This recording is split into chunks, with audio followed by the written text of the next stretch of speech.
Okay, I guess we're live right now. So sorry guys, I had a little trouble setting up my little netbook here for this live stream. And I'd like to start by welcoming you to another Stretching Samurai live stream. Today we're going to look at the first thing I want to talk about. I think we're going to have a lot of issues today to talk about. We're talking about MRI and are they worth it when you have a shoulder problem? Is there health benefits to it? What are the risks at the same time? But before I start to do this whole sequence, I'd like to talk about the cases I've been getting at the Stretching Samurai on the Fitness Fix Hotmail. And I'd like to talk to a few people right now.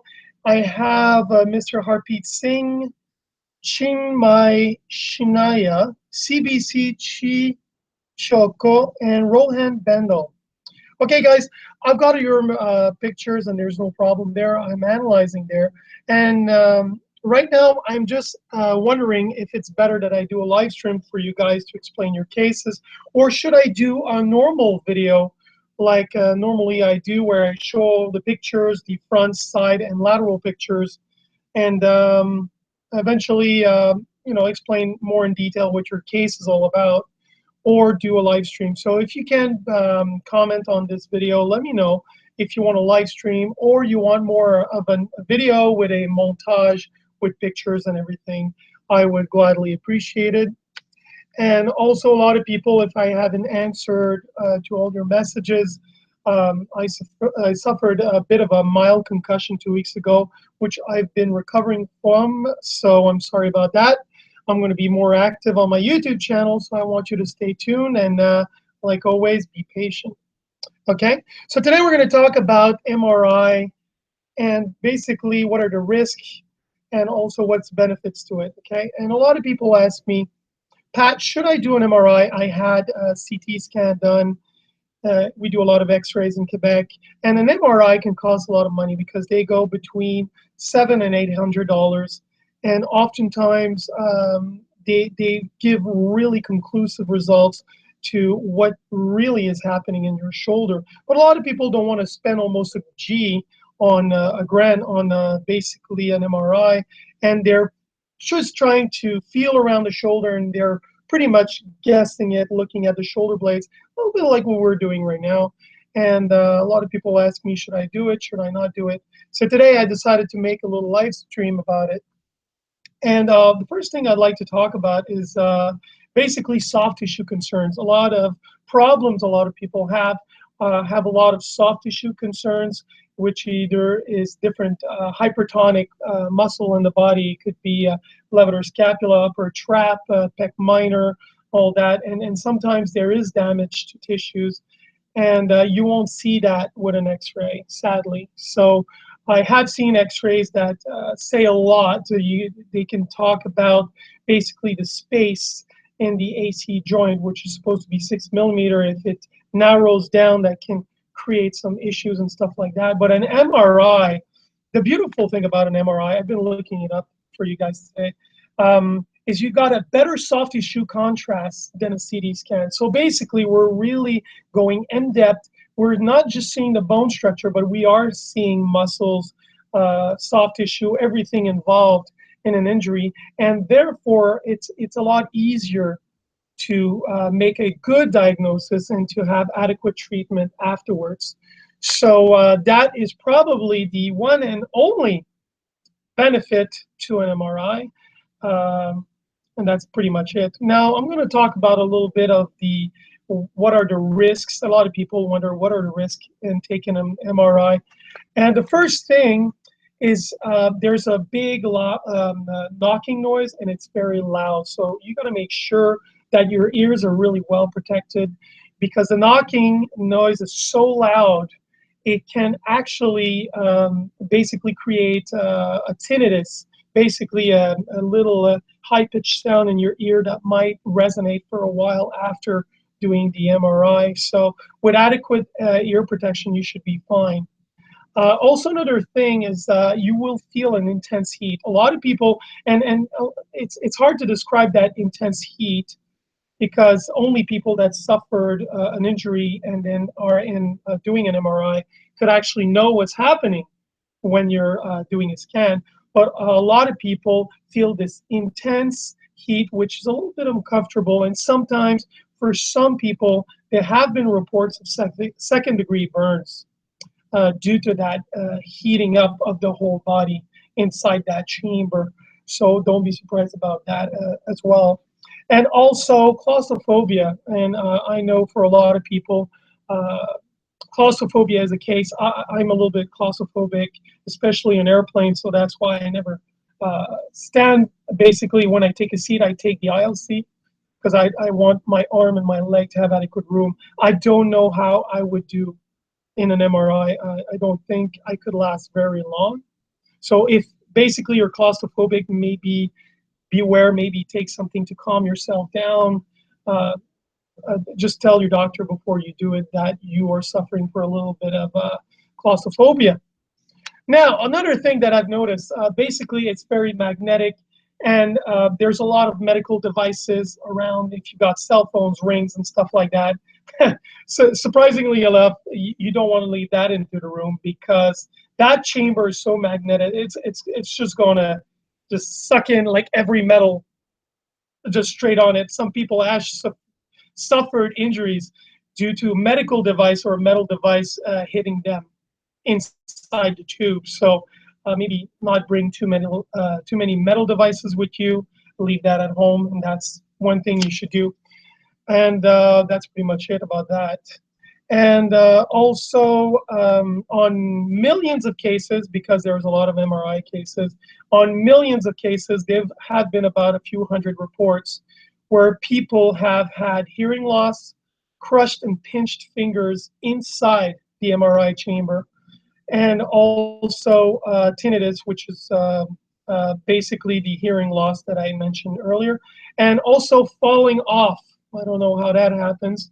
Maybe the person wasn't safely into the device or something like that. So basically, these are the risks behind an MRI. And a lot of people ask me, okay, should I do it? And this is where I'm going to go. This is going to be very interesting because I'm going to explain a case to you where an MRI is actually useful. So I had a case, as you can see, I had this really amazing case right here.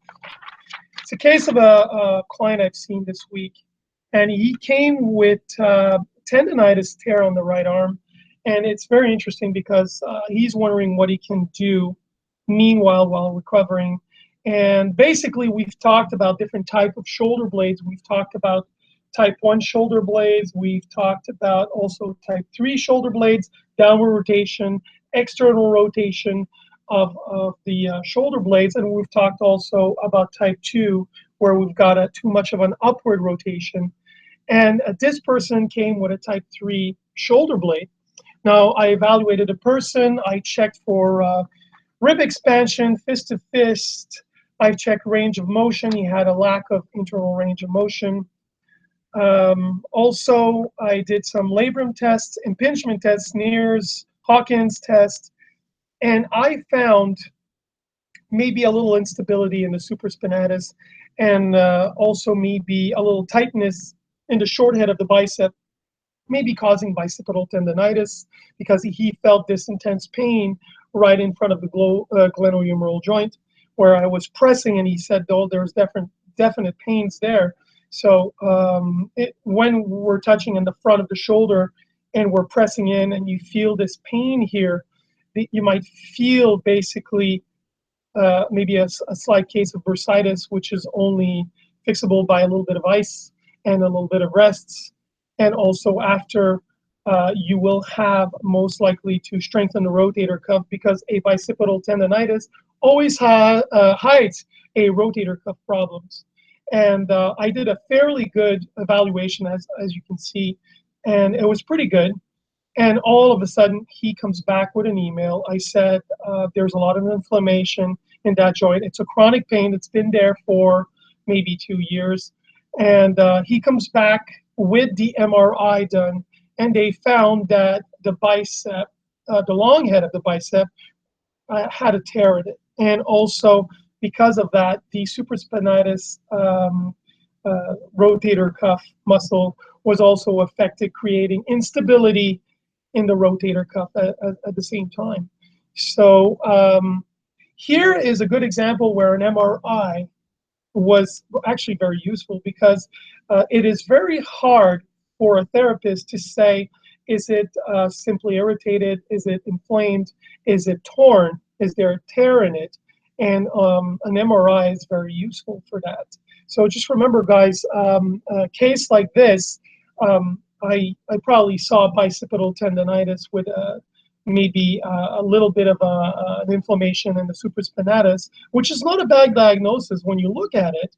But when the MRI came really down into the nitty-gritty stuff, it saw a tear, and that you can't see through inflammation. So is an MRI actually worth it? In this case, it was actually worth it, because now we have a better understanding of what might happen. And if there is a tear in the bicep right now, basically there's not much you can do. He's going to have to be very patient as this goes without an operation. The doctor did not suggest an operation for the bicipital tear. Basically, it just said to reduce the range of motion, maybe not. He's a puncher, he likes to do martial arts, maybe reduce the activity there and the mobilization. So the MRI was very, very useful. And pretty much for $1,000, now we know pretty much where we're going. That's pretty much it, guys. So I hope that answers a little bit of your questions on the benefits and risks of an MRI, and basically if it's actually useful for you guys to get one, especially when you're going to put $1,000 on an MRI. I think it's very good when it's a chronic pain, when it's been a long time, you've had this pain for years and it's just not subsiding, and you're wondering, hey, what the hell? You know, I've seen physios, osteos, doctors, I've been prescribed naproxen, ibuprofen. It's just not going away. Maybe the MRI is something you can do, and it give you a little bit more of a clearer view of what's happening to you.